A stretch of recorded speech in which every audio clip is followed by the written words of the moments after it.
نشگیری کمپرسور کولر چه جوریه؟ تا حالا انجامش دادی؟ امروز یه پست خفن داریم. با الکتروکار باشین نشیابی میکنیم و نشیش روی میز میگیریم. با ما باشین. سلام خدمت الکتروکاریای عزیز. یه نمونه نشتی کمپرسور پژو داریم که میخوایم 0 تا 100 رو با هم دیگه بریم. اول نشیابی رو ببینید. خب ببین از اورنگ تای کمپرسور داره نشتی میده. خب سینی زیر ماشین رو باز میکنیم که این ماشین قبلش باز شده سینی زیرش و کمپرسور رو اول لوله های تای کمپرسور رو باز میکنید، بعدا خود کمپرسور و روی میز بهتون نشون میدم که چجوری باید اورنگ رو بیابی رو تعویض کنید. خب مرحله اول باز کردن لوله های متصل به کمپرسوره که از همون زیر با آجار مخصوص خودش باز میکنید تا بعدش پیچ های کمپرسور باز بشه و کمپرسور پیاده بشه. خب ببینید پیچ های لوله کمپرسور باز شد، جنتای منتهی به کمپرسور. فقط حواستون باشه اون پیچ پایینیه چون خیلی سرد و گرم میشه لوله برگشته. تو باز کردن کم آرامش به خرج بدید که پیچ نبره. البته معمولا هم اگه برید تقصیر تعمیر کار نیست و چون میگم سرد و گرم میشه پیچ پتانسیل بریدن رو داره.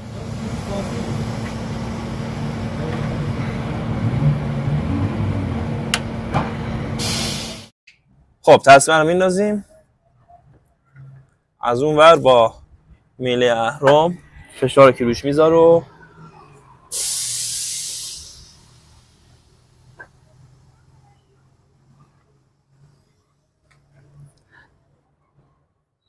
خب تصمیم آزاد.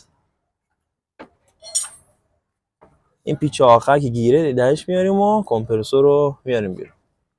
کمپرسور الان پیچ کمپرسور آزاده، میانش بیرون. بریم روی میز بریم چیکار. خب کمپرسور رو میاریم روی گیره.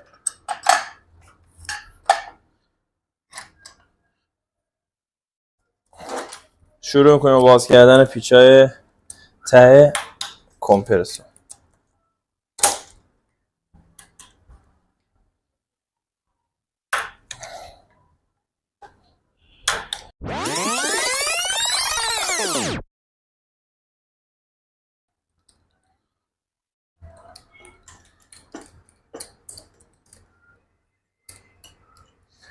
بچه‌هایی که تازه‌تر دارن این کاری رو انجام میدن یا برای اولین بار یا هر چی، میتونیم با یه گوشی بردارین از همه حالتایی که دارید باز میکنید عکس بگیرید.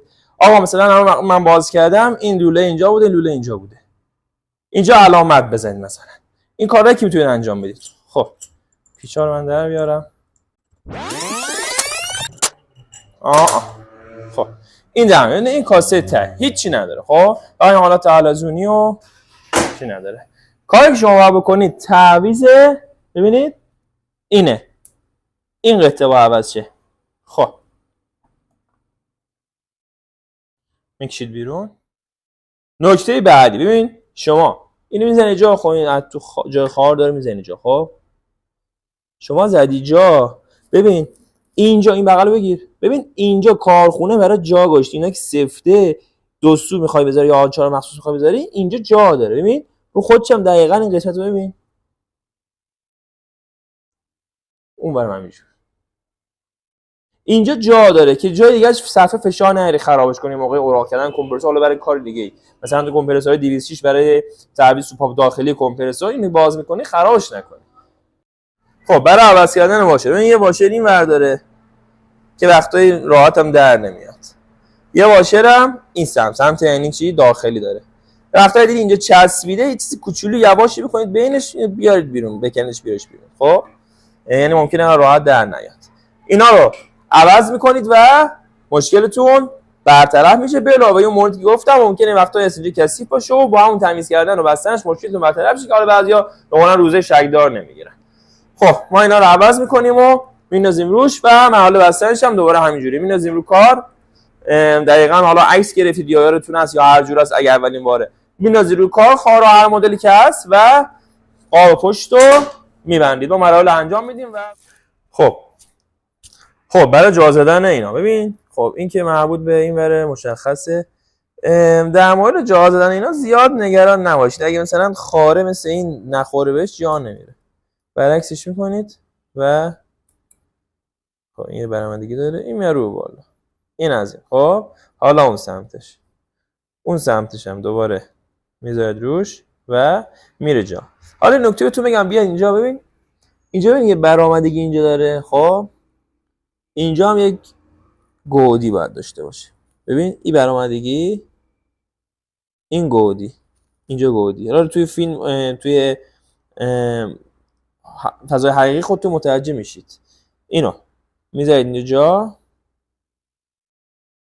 و دیگه میبندیمش. حالا که اینا جا هست، ببین اینجا، این جای خال که مشخصه میره توی قالب که باید تمیز باشه، مرتب ترتمیز، حتما باید دستمال تمیز. اینا همه جاشو تمیز میکنید جایی که قراره قالب بسته بشه. خب اینجا همون حالت که باز کردیم دوباره میبندیمش.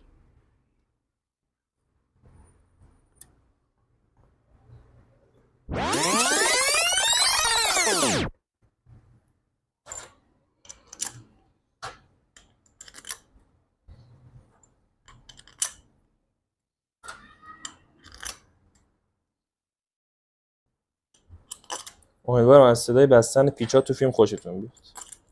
من که اینجا دارم لذت میبرم.